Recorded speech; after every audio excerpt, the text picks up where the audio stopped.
الله أكبر الله أكبر الله أكبر Nilai suatu ibadah yang dilakukan oleh orang yang hatinya zuhud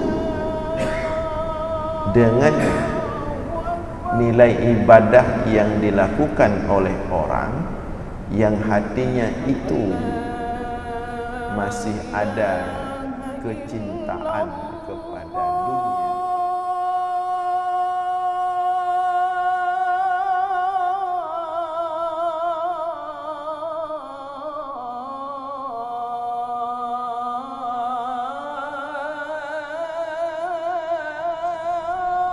Assalamualaikum warahmatullahi wabarakatuh. Alhamdulillahil wahidil ahad al-fardis samad alladzi lam yalid wa lam yulad wa lam yakul lahu kufuwan ahad alladzi laysa kamithlihi syai'un wa huwas samii'ul basir. Allahumma salli wa sallim wa barik ala sayyidina wa maulana Muhammad alladzi da'an nas wa arsyadahum ila tauhid rabbil ibad. Allahumma wa ala alihi wa sahbihi ajma'in, amma ba'd. Puji beserta syukur senantiasa selalu kita persembahkan kepada Allah Subhanahu wa taala, Tuhan yang esa pada zatnya, yang esa pada setiap sifat-sifatnya, yang esa pada setiap af'alnya. Tidak ada satupun makhluk yang serupa dengannya dalam bentuk apapun.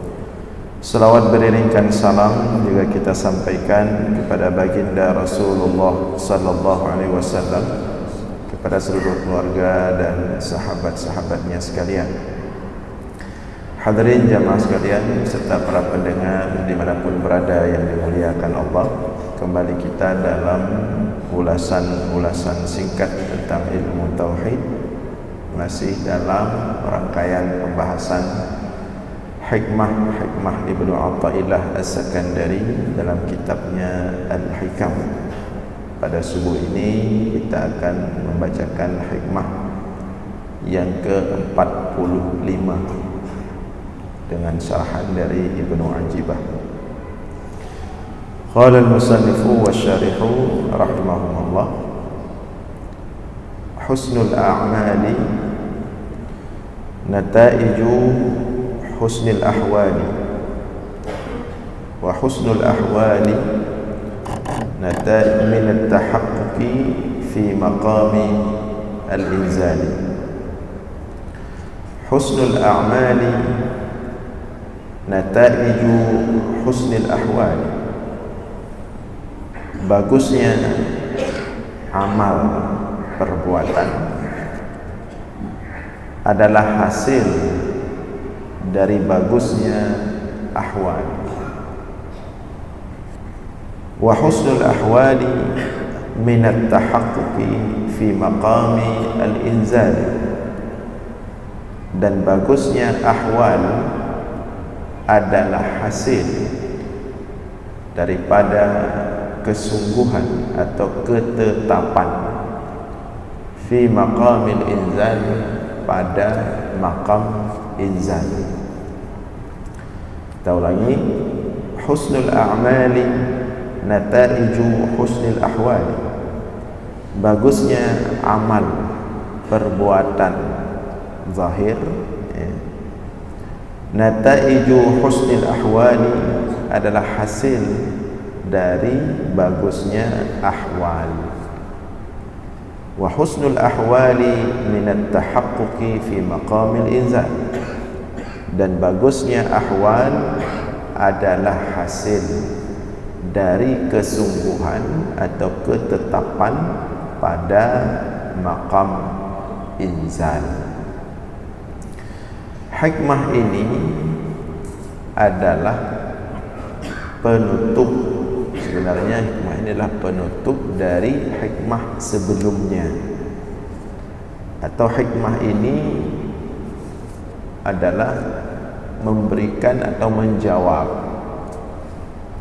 pertanyaan yang mungkin timbul pada hikmah sebelumnya, di mana pada hikmah sebelumnya disampaikan oleh Ibnu Athaillah As-Sakandari bahwa nilai ibadah, nilai suatu ibadah yang dilakukan oleh orang yang hatinya zuhud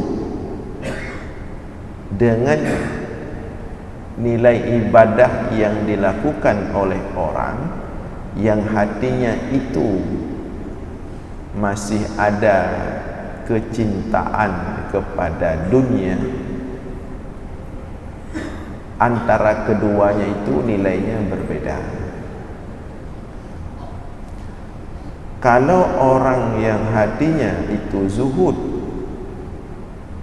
maka ibadah yang dia lakukan meskipun terlihat sedikit, tapi oleh Allah tidak dipandang sedikit, tapi dipandang banyak dan besar nilainya.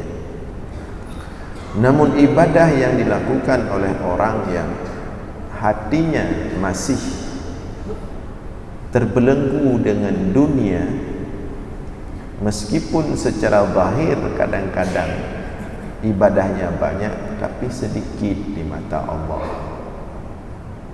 Bahkan bisa saja tidak berarti apa-apa.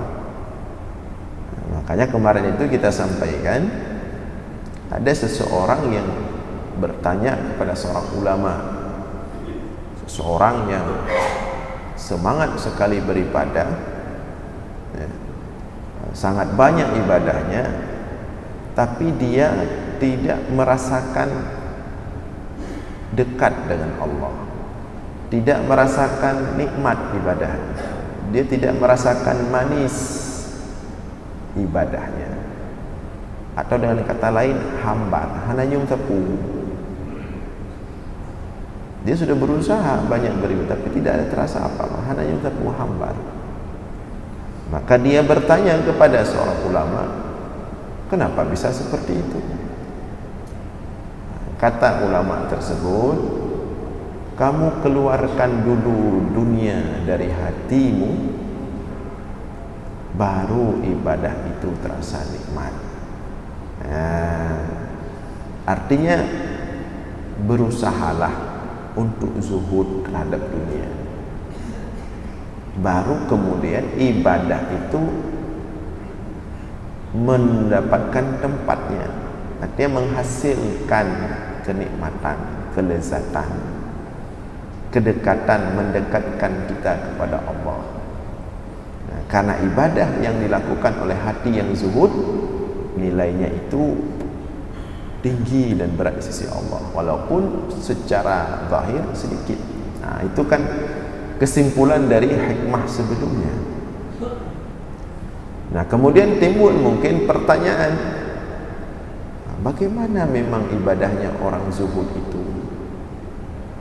Apa yang membedakan ibadah dia dengan ibadahnya orang yang nomor dua tadi, yang hatinya masih terbelenggu dengan dunia? Apa yang membedakan?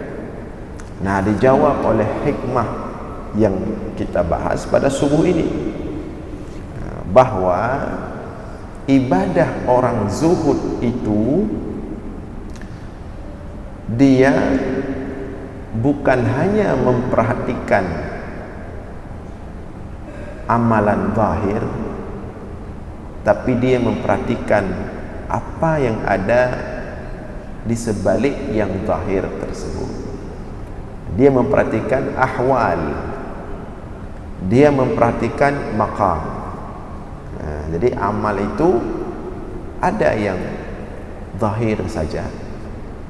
Orang beribadah, dia beribadah. Orang berzikir, dia berzikir. Ada yang zahir saja. Tapi ada orang yang beribadah bukan hanya secara zahir, tapi dia ada ahwal. Kemudian dari ahwal membawa dia kepada maqam. walaupun secara umum ahwal dan maqam ini adalah ibadah hati, dan secara umum juga ibadah hati itu lebih penting, lebih utama daripada ibadah zahir. Ya, kita ulangi, ibadah hati itu lebih penting dan lebih utama daripada ibadah zahir. Makanya misalnya kata Imam Nawawi dalam kitab Al-Azkar, zikir dalam hati itu lebih utama daripada zikir dengan lisan yang zahir. Ada orang yang suka aneh ketika kita katakan seperti ini, dia akan berpikir, oh kalau begitu ibadah zahir tidak kita lakukan, tidak apa-apa juga, yang penting ibadah hati saja. Itu kalau dia sudah berpikir seperti itu, berarti tandanya hatinya rusak. Karena ibadah zahir itu hasil daripada ibadah hati. Kalau ada orang dia sudah beda kondisi, dia sudah ibadah hati, nggak ada ibadah zahir lagi. Kalau kita lihat dia nggak sholat secara zahir lagi, sudah sholat dengan hati, berarti itu hatinya rusak. Ketika kita katakan ibadah hati lebih penting daripada ibadah zahir, itu artinya kalau hatinya sudah bagus, maka zahirnya akan lebih bagus. Dia talazum, bukan masing-masing. Ya, tidak mungkin kita mengatakan orang hatinya bersih, tapi kalau mulutnya masih kotor, kasar. Tak ada istilah misalnya dia walaupun mulutnya kotor, walaupun mulutnya kasar, tapi hatinya baik. Tak ada itu. Atau misalnya kita katakan dia walaupun solatnya enggak beres, bermasalah, enggak pernah baca Al-Quran, enggak pernah ke masjid, tapi hatinya lebih daripada ahli masjid. Tak ada itu. Dia talazum. Kalau memang dalam hatinya betul-betul ada cinta kepada Allah, maka dimanapun ada Allah, dimanapun disebut Allah, di situ ada dia. Nah, itulah bukti cinta. Alladzina idza dzukirallahu wajilat qulubuhum wa idza tuliyat alaihim ayatuhu zadatuhum imana. Mereka yang ibadahnya bukan hanya dengan zahir saja, tapi dengan hati. Ya, apabila disebutkan nama Allah di hadapan mereka, ya, idza dzukirallahu wajilat qulubuhum, hati mereka bergetar. Wa idza tuliyat alaihim ayatuhu zadatuhum imana. Apabila ayat-ayat Allah dibacakan kepada mereka, zadatuhum imana, bertambah iman mereka kepada Allah. Nah, jadi itu perlu kita sampaikan, perlu kita luruskan biar tidak salah paham nanti. Ada orang dia suka salah paham, sengaja dia salah paham. Ya.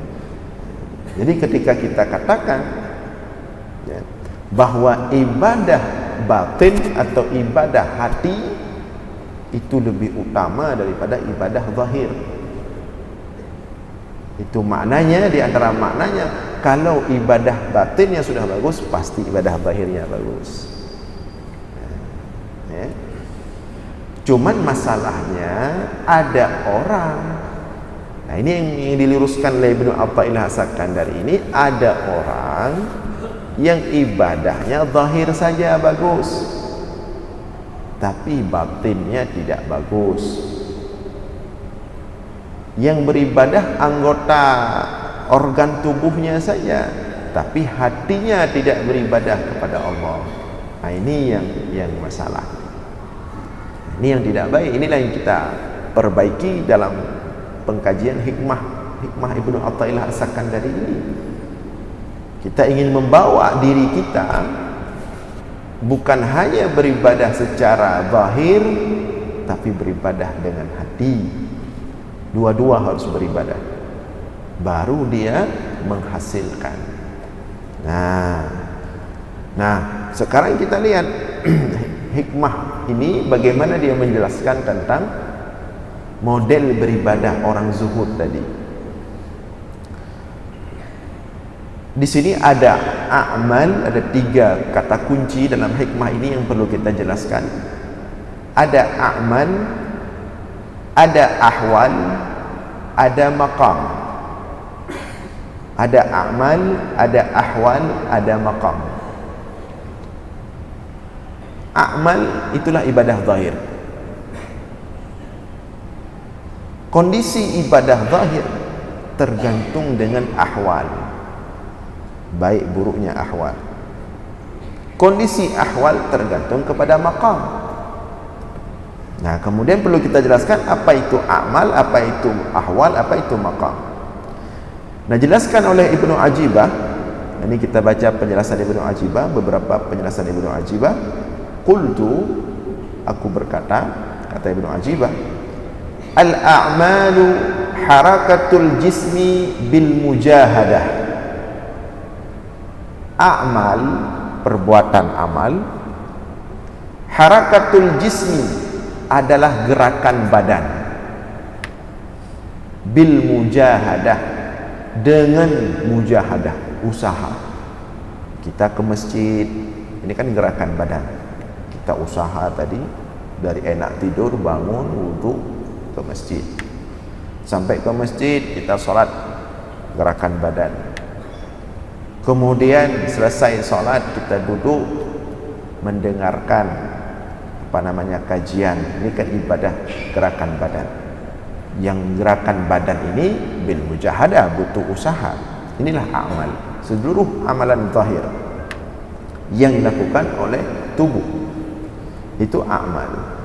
Wal ahwal harakatul qalbi bil mukabadah. Dan ahwal adalah gerakan hati bil mukabadah, dengan menerima setiap penderitaan hidup. Itu ahwal. Nah, gerakan hati, artinya ibadah hati dalam menghadapi setiap penderitaan hidup. Rasa sakit dalam hidup, rasa tidak enak, disakiti, dihina, dicaci, direndahkan, atau diberikan musibah oleh Allah, ya, diberikan cobaan yang begitu berat, mukabadah, berbagai penderitaan hidup kita rasakan. Kita apa istilahnya, kalau bahasa Arab itu zuk, kalau bahasa Indonesia ya kita rasakan, kita, kalau bahasa Aceh dapur rasa, sampai pada tingkat menikmati cobaan Allah. Yang ahwal, maka ahwal ini lebih berat daripada amal. Kalau beribadah dalam kondisi normal, banyak orang bisa. Tapi ketika dicoba oleh Allah dengan cobaan berat, ditempa oleh Allah dengan tempaan yang tidak main-main, bagaimana kondisi hati ketika itu? Apakah dia bertahan? Kalau dia bertahan, itulah ahwal. Nah, itulah dia ahwal. Kalau dia tidak bertahan, berarti dia belum ahwal. Ahasiban nas ayyutraku ayyaqulu amanna wa hum la yuftanun. Apakah manusia itu berfikir mereka akan ditinggalkan cukup dengan mengatakan kami beriman kepada Allah, kemudian kami beramal, wa hum la yuftanun, padahal mereka belum ditempa, belum dicoba, belum diuji? Tidak. Itu belum, itu baru zahirnya. Walaqad fatanna alladhina min qablihim, sungguh telah kami uji, kami coba, kami tempa sebelum mereka orang-orang yang mengatakan beriman kepada Allah, kemudian baru kami tahu mana yang betul-betul beriman, mana yang hanya casing saja. Itulah ahwal. Ketika hati sudah menikmati penderitaan hidup, bukan hanya siap menghadapi, menikmati, sudah menjadi kenikmatan, sudah sampai pada tahap ketika hidup enak justru susah. Ini kenapa? Saking dia hidupnya penuh dengan cobaan Allah, seminggu dia nggak ada cobaan, dia susah. Ini apakah Allah sudah lupa sama saya? Apakah Allah sudah nggak lihat saya lagi? Ya, hana cobaan hagai kalau minggunya. Apa kedua Allah kedua. Sampai pada tingkat itu, setiap penderitaan hidup dia sudah menikmati. Dan begitulah ulama salafus saleh. Justru mereka itu senang bukan ketika tidak ada cobaan, justru mereka senang saat ada cobaan. Kita dulu pernah menjelaskan tentang seorang ulama besar, ahli, seorang sufi yang meninggal anaknya masih bayi. Meninggal anaknya.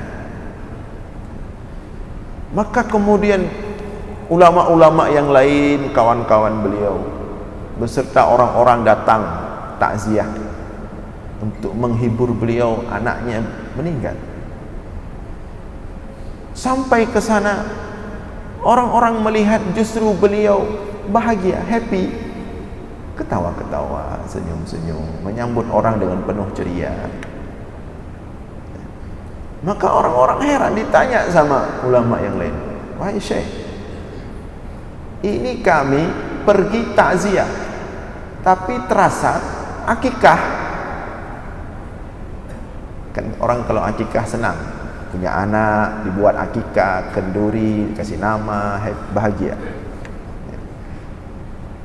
Ini kami pergi takziah, tapi rasanya seperti pergi akikah.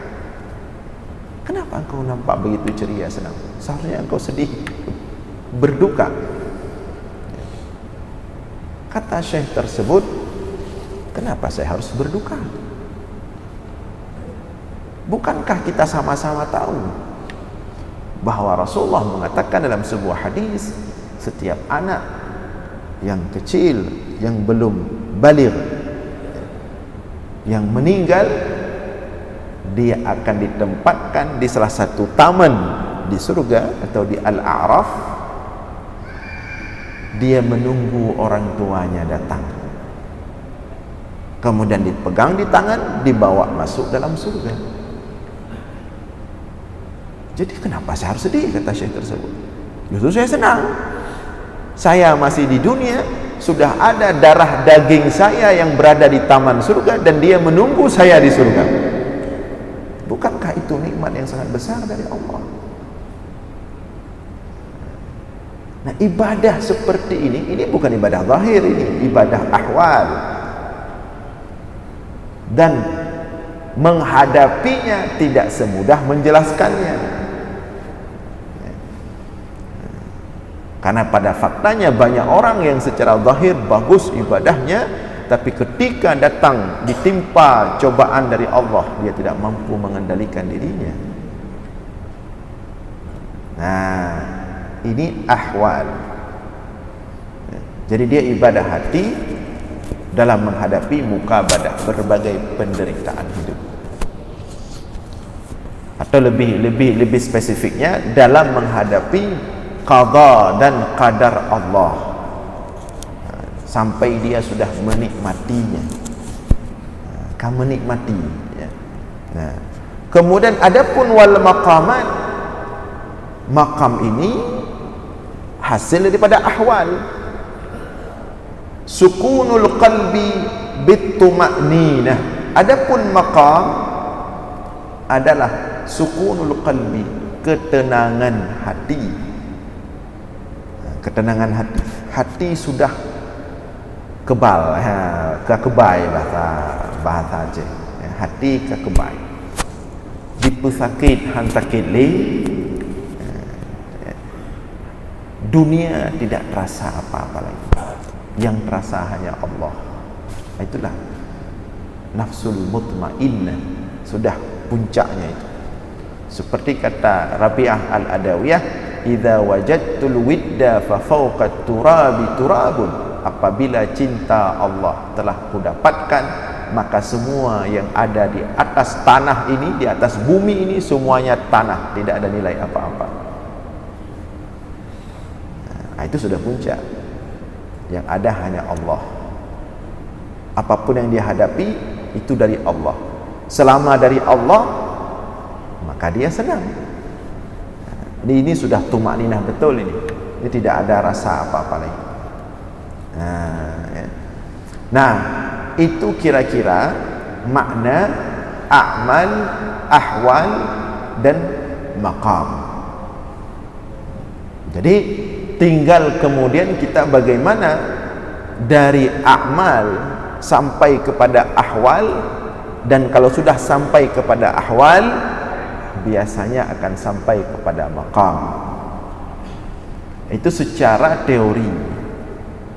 Walaupun nanti secara praktek ahwal itu seperti khauf, raja, ta'zim, itu nanti penjelasan khusus di ilmu tasawuf, nanti itu dari kita sampaikan di sini. Dan maqam itu nanti secara amalan itu mulai daripada taubah, kemudian sabar, kemudian ridha. Itu ahwal, prosesnya maksudnya. Dari taubat pertama, betul-betul membersihkan diri, taubat kepada Allah dari dosa kecil, dosa besar. Selesai proses taubat, taubatan nasuha, dan dia tidak akan habis-habis terus bertaubat. Selesai taubat kemudian sabar. Maqam sabar. Apa itu sabar? Setelah bertaubat, menahan diri daripada berbuat maksiat, itulah sabar. Dia sabar itu ada 3. Sabar dalam menjalankan ketaatan kepada Allah. Karena kan menjalankan ketaatan kepada Allah tidak mudah. Bangun jam 4 malam tahajud itu tidak mudah. Rutin salat berjamaah 5 waktu ke masjid tidak mudah itu. Rutin baca Al-Quran, rutin zikir, rutin puasa sunat, itu tidak mudah. Butuh kesabaran. Ada orang nggak sanggup, nggak sabar. Tapi ada yang lebih berat dari itu. Sabar menahan diri tidak berbuat maksiat, itu lebih berat daripada sabar dalam berbuat ibadah. Ada yang lebih berat sabarnya, sabar terhadap qada dan qadar Allah, menerima takdir Allah. Ini sabar. Ketika sabar sudah berjalan dengan baik, baru kemudian makam berikutnya. Apa itu makam berikutnya? Ridha. Itulah makam ridha, itu makam menikmati setiap apa yang Allah takdirkan. Dan tidak ada di alam ciptaan Allah ini yang terjadi di luar takdir Allah. Ketika kita ridha, menerima dengan sepenuh hati, bahkan menikmatinya, itulah makam ridha. Itu pada prakteknya ya. Tapi secara teori yang kita sampaikan tadi. Makanya di sini dikatakan oleh Ibnu Ajib bahwa alam annal maqama wal hala likulli wahidin ilmun wa amal. Fal maqamu yata'allaqu bil ilmu awalan thumma yas'a fi amalihi thumma yakunu halan thumma yasiru maqaman. Wa kadzalika al hal yata'allaqu bihi al ilmu awalan thumma al amal thumma yasiru maqaman halan. Ketahuilah olehmu bahawa sesungguhnya maqam dan ahwal, setiap keduanya itu ada ilmunya, ada prakteknya. Kita harus belajar dulu. Dan semua amalan sufi ini tidak boleh asal-asalan, harus ada ilmu dulu baru praktek. Kalau tiba-tiba misalnya pengen praktek seperti orang sekarang ini, misalnya model-model pesufi-sufi lo, wali-wali lo, ternyata bukan sufi, bukan wali, justru tidak waras. Dan di Indonesia banyak, termasuk seperti hari ini yang lagi populer itu, ahli bahasa Suryani itu, dia ilmu dulu kemudian baru praktek. Jadi makam ahwal dan makam butuh. Nah, penutup Ibnu Ajibah menjelaskan, ini kesimpulan daripada hikmah sebelumnya dan hikmah pada subuh hari ini. Kata Ibnu Ajibah, wa qala Siddiq radhiyallahu anhu li Abil Hasan Asy-Syadzili fi an-naum, berkata Abu Bakar As-Siddiq kepada Imam Abul Hasan Asy-Syadzili dalam mimpi.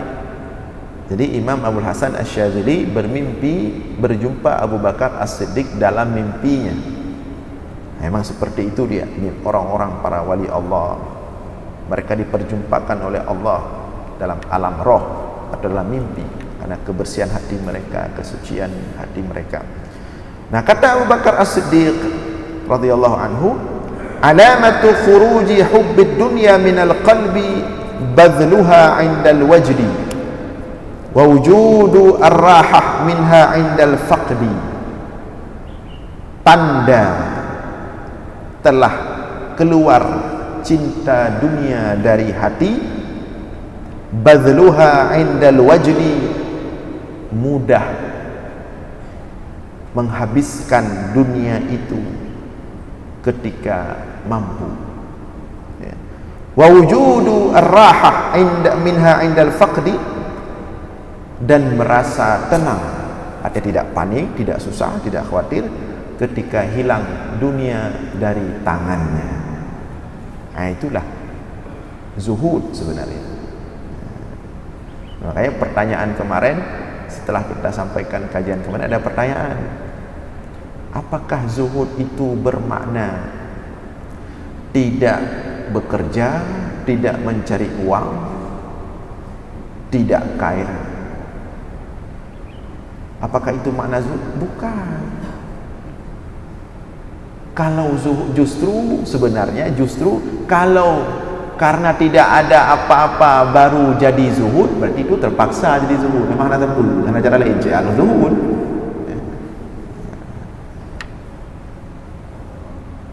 Jatuh miskin, hana aku baru zuhud. Nah, itu bukan planning terpaksa, hana pilihan lain. Walaupun boleh juga, ya. Tapi di sini dijelaskan oleh Abu Bakar As-Siddiq, justru zuhud itu ketika dunia berada di tangan kita, tapi dia tidak bernilai apa-apa bagi kita. Mudah kita infakkan, mudah kita berikan. Dan ketika dunia telah hilang di tangan kita, kita pun tidak panik. Itulah zuhud. Dan itulah zuhud yang dipraktekkan oleh Rasulullah dan para sahabat. Rasulullah itu orang kaya raya, dia pengusaha sukses. Rasulullah itu bukan orang sembarangan. Dan bisnis Rasulullah itu level internasional. Ke Syam itu 4 negara: Lebanon, Yordania, Palestina, Syria. Itu bisnis Rasulullah. Rasulullah baru berhenti berbisnis umur 40 tahun karena sudah punya tugas diangkat jadi Rasul. Dan setelah jadi rasul pun Rasulullah mendapatkan hak 1/5 dari setiap harta hasil perang. Tapi ya, wa kanat yaduhu karrihil mursalah, tangan Rasulullah itu seperti angin kencang. Apa maksudnya? Cepat sekali hartanya itu dilimpahkan di jalan Allah. Hanya medun. Kalau kita medun, misalnya ini tadi malam alhamdulillah ada usaha, ada pemasukan tadi malam 40 juta misalnya. Nah, pagi ini ketika sholat subuh lewat kotak amal, tadi malam sudah pas hitungannya 40 juta, mau kita masukkan kotak amal 100.000 tadi subuh lewat kotak amal. Saat kita masukkan 100.000 teringat padahal berkelampah 40 jutanya tajuk terduhnya merdeka kaji lehep lu kurang juta kurang terdu tak kurang terdu. Berarti ada yang mengganjal ya. Dia belum zuhud itu. Zuhud mereka seperti itu. Rasulullah karihil mursalah. Abu Bakar As-Siddiq, orang Abu Bakar itu orang kaya. Sampai sekarang aset Abu Bakar masih ada, rumah-rumah singgah di Mekah itu. Itu kan rumah-rumah harta peninggalan Abu Bakar saat hijrah ke Madinah. Bisnis Abu Bakar itu luar biasa. Beliau pembisnis sukses, sampai diangkat jadi khalifah beliau masih berbisnis. Sampai kata Umar bin Khattab, wahai Abu Bakar, sudah cukup engkau kelola bisnis, sekarang tugasmu khalifah, pemimpin umat Islam. Tapi begitu ada panggilan dari Rasulullah, kita mau jihad, siapa yang berinfak saya tunggu. Datang Abu Bakar As-Siddiq, dia bawa seluruh hartanya ke Rasulullah, tidak ada yang disisakan sedikit pun, sampai Rasulullah mengatakan ma tarakta li ahlika, wahai Abu Bakar ini terlalu banyak. Kira-kira misalnya puluhan miliar lah dia bawa harta untuk jalan Allah. Apa yang kau tinggalkan untuk keluarga? Apa kata Abu Bakar? Taraktu fihim Allah wa Rasulah. Tidak ada yang kutinggalkan kecuali Allah dan Rasul. Sanggup tak? Cuman kemudian tidak dikasih lagi seperti itu sama Allah. Kemudian turun ayat Al-Quran, walladzina idza anfaqu lam yusrifu wa lam yaqturu wa kana baina dzalika qawam. Dan mereka-mereka yang berinfak di jalan Allah hendaklah dalam berinfak jangan berlebihan sampai habis semuanya, jangan juga terlalu sedikit. Datang orang kemudian, alhamdulillah, nah ayatnya dah mahakahir di sini. Tapi begitulah zuhud. Di samping, di sekeliling Rasulullah itu bukan orang sembarangan. Abu Bakar pengusaha besar, Umar bin Khattab ahli tanah, yang model-model sekali telat salat jamaah asar ke masjid. Datang Umar bin Khattab, jamaah asar sudah selesai, orang sudah pulang dari masjid, telat jamaah, telat semayang, telat jamaah, gara-gara telat keluar dari kebun kurma. Langsung besoknya kebun kurma itu, satu kebun kurma diwakafkan. Mamanya orang lain kan tam doa tak boleh bertelat di orang. Kan lagi katanya cik kabut tu roro telat sedekah kita. Nah, Utsman bin Affan, itu luar biasa. Sedekah Utsman bin Affan terkenal dan beliau milioner. Abdurrahman bin Auf, mereka orang-orang yang dunia bersama mereka, cuman tidak dimasukkan dalam hati, tapi dunia mereka genggam, mereka kuasai di tangan mereka, tidak dimasukkan ke hati. Kalau kita, dunia itu masuk ke hati, di tangan tidak ada, justru tiba-tiba di hati. Zuhud itu keluarkan dunia dari hati, taruh di tangan. Harus kita kuasai, jangan dunia menguasai kita, kita yang kuasai dunia. Nah, itulah kata Abu Bakar As-Siddiq makna zuhud. Jadi kalau ada mudah untuk diinfakkan, kalau tidak ada pun tidak susah, tidak panik. Wa alamatut tahaqquq bil inzal fi maqamit tawakkul as-sukun wa tuma'ninah inda muharrakatil asbab, ya, dan tanda ketetapan pada maqam, ya, itu adalah apa namanya, tuma'ninah, ketenangan, inda muharrakatil asbab, dalam kondisi apapun, ya. Wa alamatut tahaqquq bil inzal fi maqamil ma'rifah, dan adapun tanda ketetapan pada makam ma'rifah, ma'rifah ini ada sudah sampai kepada hasil dari tauhid. Secara amal sudah bagus, secara ahwal sudah bagus, secara makam sudah bagus, sampailah dia kepada puncak tauhid, yaitu ma'rifah. Apa hasilnya atau implementasinya? Huwal adabu zahiran wa batiran wa husnul khuluq ma'a kulli makhluk, adalah seseorang itu sudah beradab, berakhlak secara batin hatinya dengan Allah, wa zahir, dan luar hatinya dengan makhluk, sehingga wa husnul khuluq ma'a kulli makhluk, bukan hanya akhlaknya bagus dengan Allah, tapi bagus dengan seluruh makhluk. Sebagaimana dulu kita sampaikan, tanda orang cinta kepada Allah, dia cinta kepada makhluk Allah. Kalau dia cuma ngomong cinta kepada Allah, tidak cinta dan sayang kepada makhluk ciptaan Allah, maka cintanya kepada Allah itu palsu. Walidzalika qala Abu Hafs Al-Haddad radhiyallahu anhu, oleh karena itu terakhir berkata Abu Hafs Al-Haddad, Imam Al-Haddad radhiyallahu anhu, husnu adabil zahir unwanu husnu adabil batin, bagusnya adab pada zahir itu adalah tanda bagusnya adab pada batin. Jadi ketika orang sufi berbicara akhlak dan adab, itu bukan hanya adab luaran, tapi adab dari dalam hati dengan Allah, yang menghasilkan adab yang indah dengan makhluk Allah. Nah, inilah kira-kira ya sebagai penutup atau pelengkap penjelasan daripada hikmah yang sebelumnya, juga hikmah pada hari ini. Mudah-mudahan ada manfaat. Insyaallah kita lanjutkan subuh Jumat depan. Aqulu qawli hadza wa astaghfirullah li wa lakum. Wassalamu alaikum warahmatullahi wabarakatuh.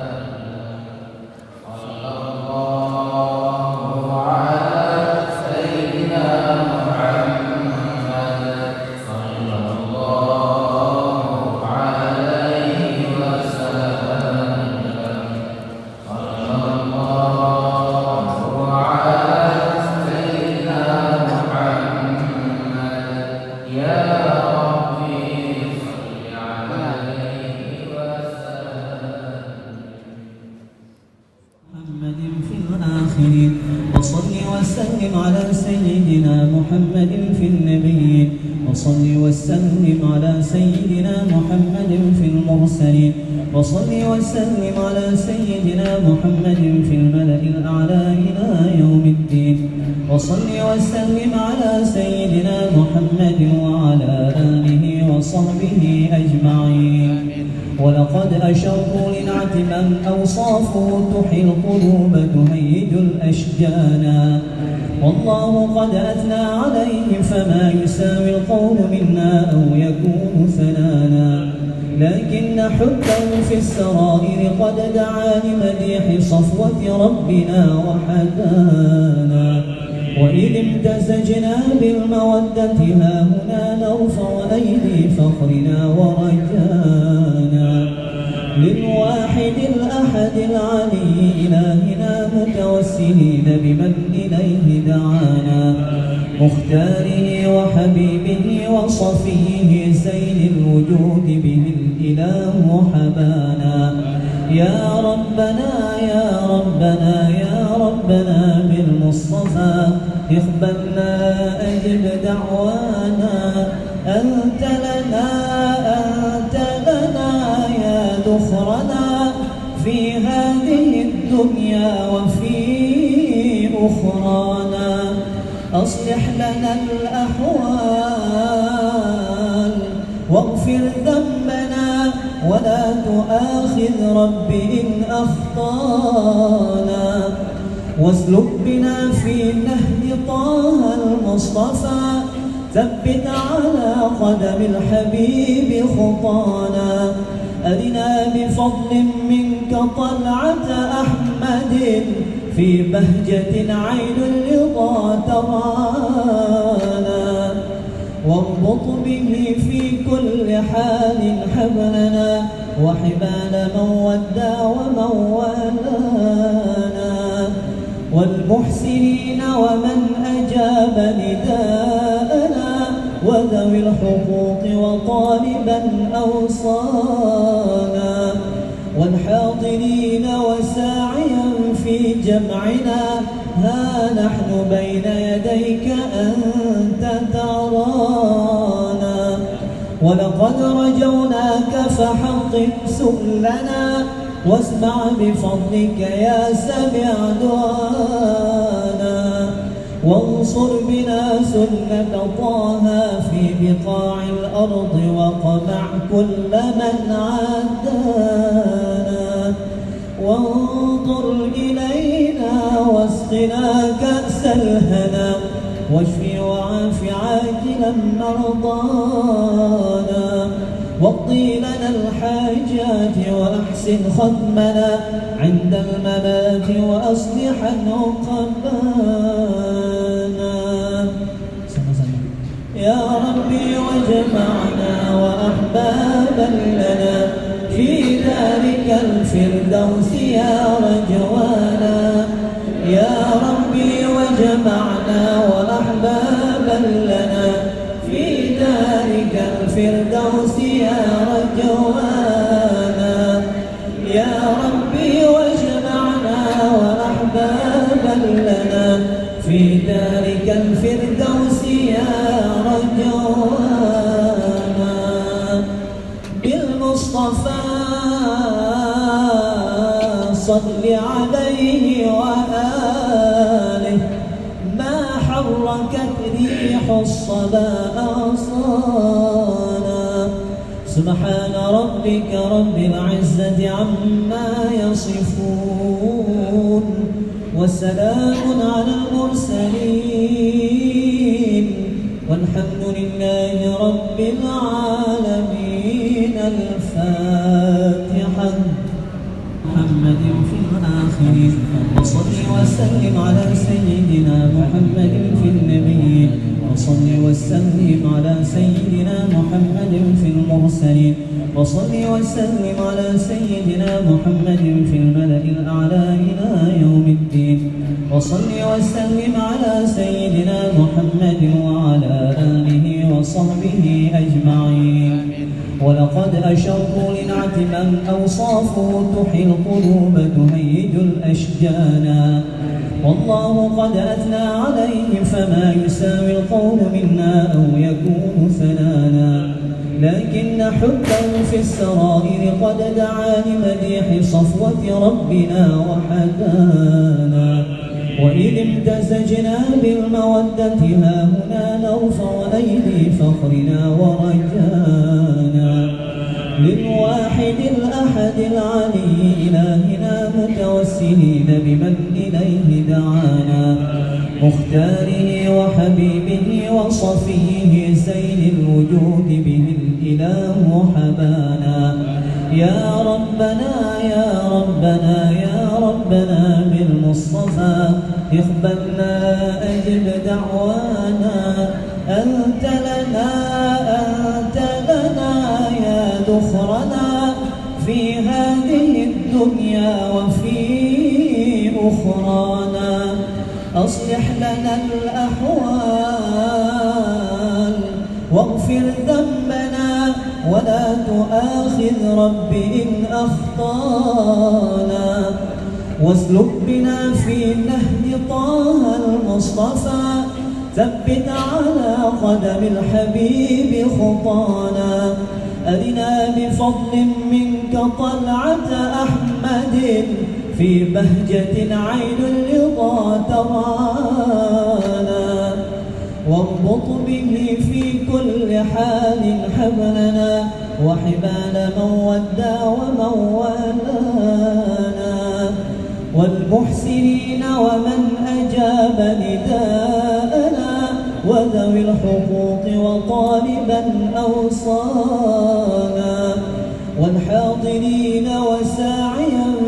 جمعنا ها نحن بين يديك أنت ترانا ولقد رجوناك فحقق سؤلنا واسمع بفضلك يا سميع دعانا وانصر بنا سنة طه في بقاع الأرض وقمع كل من عادانا وانظر إلينا واسقنا كأس الهنا واشفي وعاف عاجلا مرضانا واقضي لنا الحاجات وأحسن ختمنا عند الممات وأصلحا عقبانا يا ربي واجمعنا وأحبابا لنا في دارك الفردوس يا رجوانا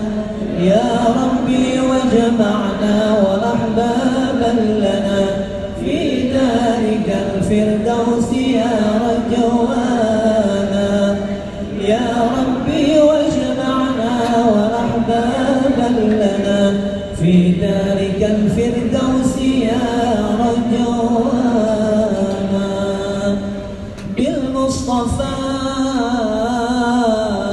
صل عليه وآله ما حركت ريح الصبا أغصانا سبحان ربك رب العزة عما يصفون وسلام على المرسلين